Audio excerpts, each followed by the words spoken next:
If you're wondering why your avoidant ex moved on so quickly, this video is for you. Hi, I'm Jess. I coach people one-on-one to rewire their attachment style.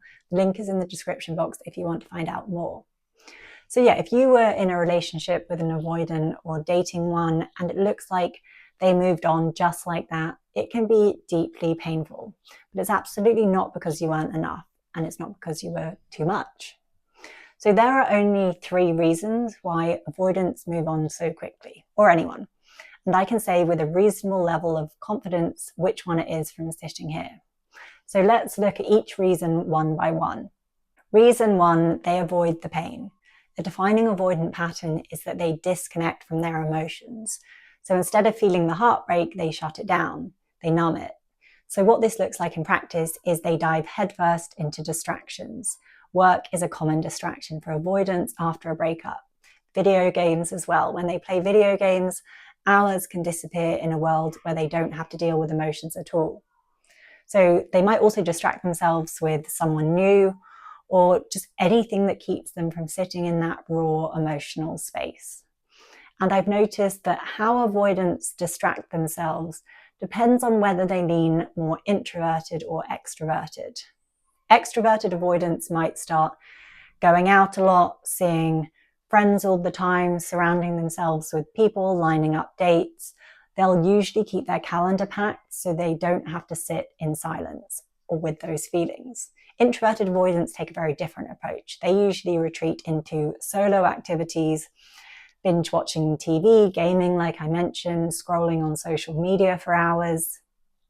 After a breakup, avoidants will go to great lengths to not sit with the grief because emotions don't come naturally to them anyway, and grief is a particularly challenging emotion to process.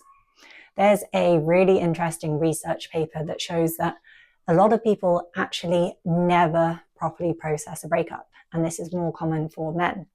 They just carry it quietly with them for years or forever, and there's a very high chance that your avoidant ex is doing exactly that.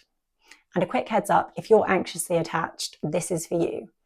If you've ever felt like you're giving it your all in love, but somehow you keep sabotaging your relationships without meaning to, I've got something that can help.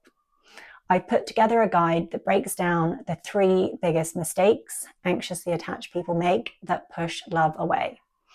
And I've also put together a guide on how to break those cycles so you can finally build the secure relationship you've always wanted. And I'm giving it away for free for a limited time. And if you're anxiously attached, you can't afford to miss this because these are the exact patterns I've seen destroy relationships over and over again. And I also share the steps to turn it around. I've helped over 5,000 people find love through So Synced. My work has been featured in Forbes, Cosmopolitan, the New York Times, and many more. So click the link in the description box to grab your copy while it's still available. Reason 2, they know how to move through it. There are some people, not many, but some, who actually have the tools to properly process a breakup. For avoidants, this is very uncommon unless they're proactively working on becoming securely attached. But yes, these people heal faster, not because they care less, but because they know how to release it. They feel it, process it, and then let it go. Most people weren't born like this. They did the work, learned the tools, and they chose growth. 3, they didn't feel the connection as deeply. I'm going to be honest with you. Sometimes the connection just wasn't as deep for them as it was for you. And this can be painful to hear because when you felt something so intensely, it's easy to assume that they did too. But connection isn't always experienced equally from both sides. It often is, there is a correlation, but not always. And avoidants often keep parts of themselves closed off. So they may not have bonded on that deeper level because true emotional intimacy felt unsafe to them.